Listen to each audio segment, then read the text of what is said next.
Hey guys, welcome to another video here with the Tennessee Christian Bass Anglers. And this video today is going to focus in on what it is that we're looking for on the graph before we ever get to scoping and using our forward-facing sonar.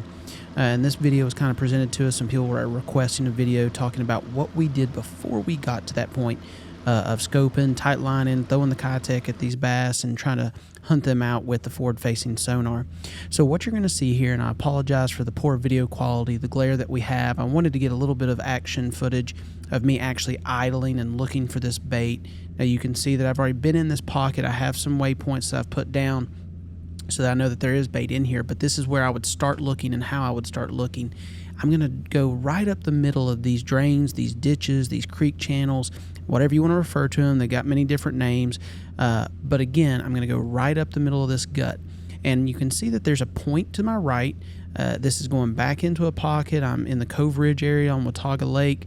And as I'm going through here, I'm looking for that bait to be suspending in the middle of that ditch, of that drain. Now the bait here, there's a lot of bait back in this drain. It's very spread out, strung out as you can see, but the clouds that you're seeing on the down scan, that is the bait.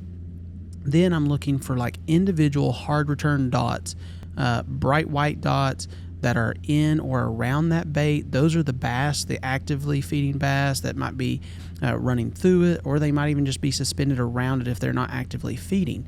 But again, this is what I'm looking for. These are some of the places that I'm going to start looking, start idling, and looking with my down imaging on the Lowrance.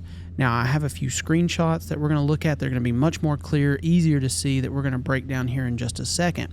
But again, I wanted to give you a visual of how I'm going to be idling through these drains and looking for this bait and where I'm going to begin that search.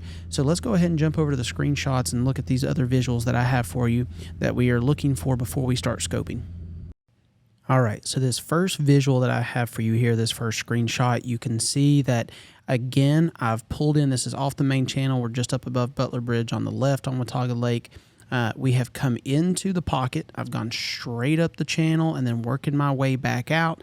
But you can see here that kind of on the edge of that ditch, on the edge of that drain, I've marked a bait ball. Now, this is a very small bait cloud. And here in just a second, I'm going to go to a zoomed in look of this. But what I want you to notice here is the formation of this bait ball. The bait ball is very tight. Notice also that this bait is sitting at about the same depth of what you found down in Cove Ridge. And a lot of times that's what you'll find around the lake.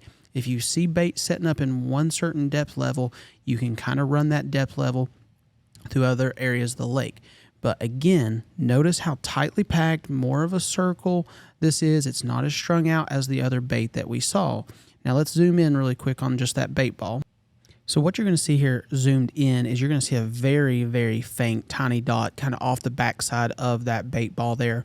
And to be honest with you, I'm not going to stop and fish this. I'm looking for something that's a little bit more bait for me, more dots, more active fish around this bait.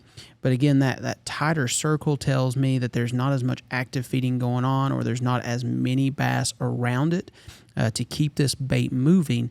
But again, you can just see that very faint dot there off the tail end of that bait that is suspended around it. Now, there might be some other bass around this too. Again, I'm just simply looking at down scan right now. But for me, idling through that area, I'm not going to see enough here that's going to tell me I want to stop. Now, in this screenshot, I'm back in Cove Ridge again. You can see the same stop sign, the same waypoint that I've dropped on the visual, the actual ball of bait that I see there. And again, it's just off the side of that point, sitting in that ditch that's going up into Cove Ridge here. Once again, bait still kind of in that 50 to 60 foot range. But one thing you're going to notice here when we zoom in, I've got a little bit more action as far as bait that are bass that are in the area. Now the bait ball, still very similar to the one I just showed you, that tells me there's not really much action going on at the moment. But I do like the dots that I'm seeing on this return. It tells me that there are a few more bass in the area in this case, and I may spend a little bit more time graphing and moving around. But let's zoom in on it just a little bit closer for a second. And what you see here are three very solid returns sitting down there closer to the bottom, which is another thing that I'm going to kind of be paying attention to as to whether or not they're going to be actively feeding. But I definitely like the returns that I'm getting here on those 3 dots. So again, those 3 dots would be the bass, the cloud being the bait.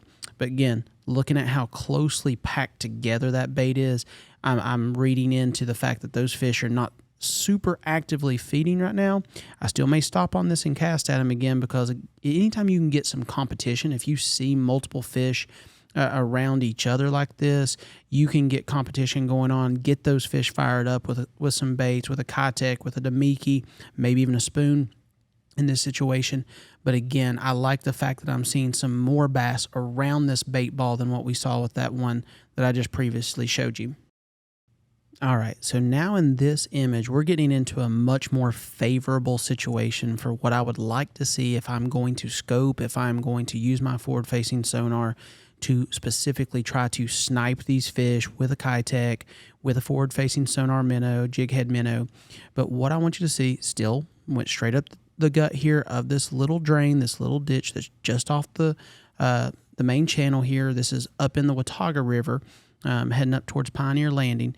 But again, going in here, these were towards the mouth. Now, of course, it's not necessarily deep enough for them to be out at that 60-foot range. But again, pay attention to how this bait is setting up. Now, there's a lot more bait here than what you saw in the other 2 pictures, but this bait is spread out. It's making almost like a upside-down crescent moon there on that furthest left-hand portion.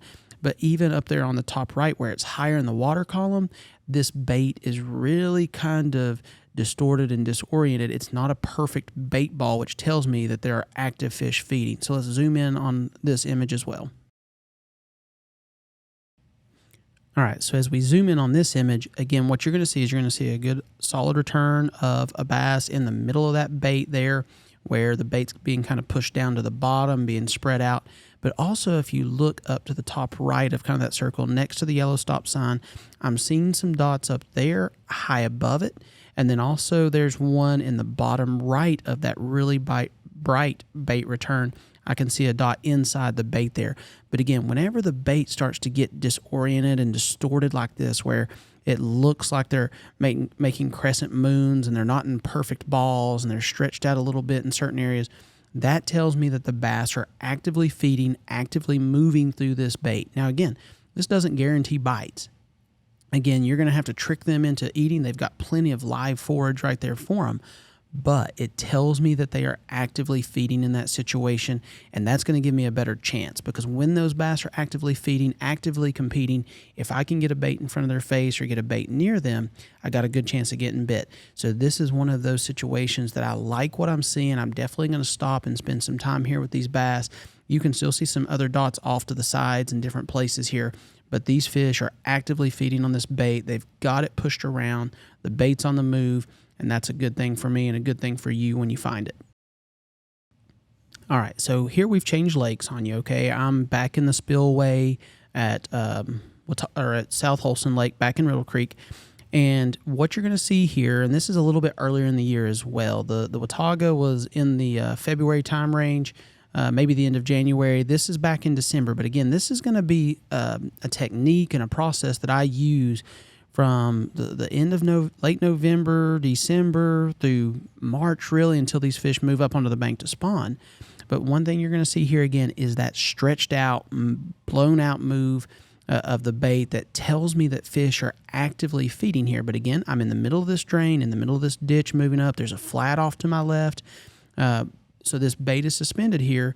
And once again, it's really kind of suspended out in that 60-foot range. This bait was a little bit deeper.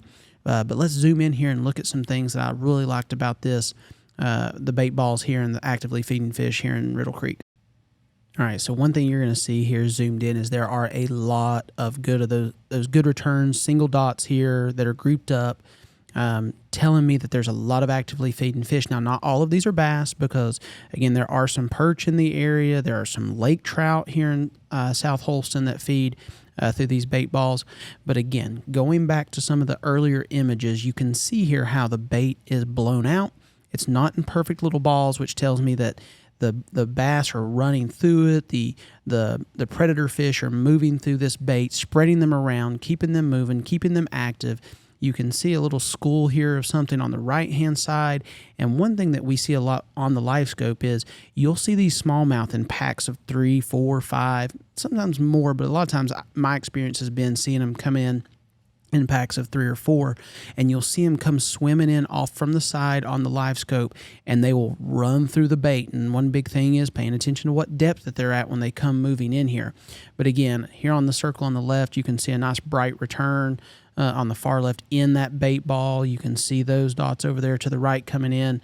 So again, actively feeding bass are going to cause the bait to kind of distort, blow out, look like crescent moons at times, different types of shapes, but you're not going to see a perfect little ball of bait. When the bait is sitting around in a perfect little ball like that and you see dots around them, that means those fish are really just suspended out there around them. They're not actively feeding in them. That's going to be a sign to me that that group of fish probably need to come back and check them later. But what I've seen here and shown you in maybe the last 2 pictures, that is a group of fish that I'm going to stop on and try to fish right there at that moment. Now, would I prefer these fish here to be a little bit higher? Yes, these fish, I might catch them a little bit more on a Damiki as opposed to some other things, but you also might find some fish around this bait that are floating up higher up there in that 20-foot range. Again, when it comes to your forward-facing sonar and using that tool, you still need to be able to actively find these bass in their winter haunts, where they're going to set up pre-spawn as they move up, and that's going to be the key. But again, here in this image, like you can see, I'm looking for these actively feeding fish that are moving through these bait balls and blowing them out. All right, guys, so I know this has been a really quick synopsis of what it is that we do to locate these fish. We're moving through these drains, moving through these guts that are near points, around islands, heading into spawning areas, back in these pockets. But that's the key to finding these fish that we are going to later pull up, drop the trolling motor, use our forward-facing sonar to try to catch, is idling through here, using that down scan, using side scan to locate those balls of bait. But again, what I want to stress to you is you're looking for actively feeding fish. You're looking for those bait balls to be distorted, blown out, not in those perfect little balls with dots just sitting around them. So keep looking, keep searching, find it, fish it. You're not going to always get bit on it, but again, if you look for those little keys, that might put you in a higher percentage situation to get bit using that forward-facing sonar and chasing these bass in the wintertime leading into that pre-spawn. Guys, we'll see you on the next video.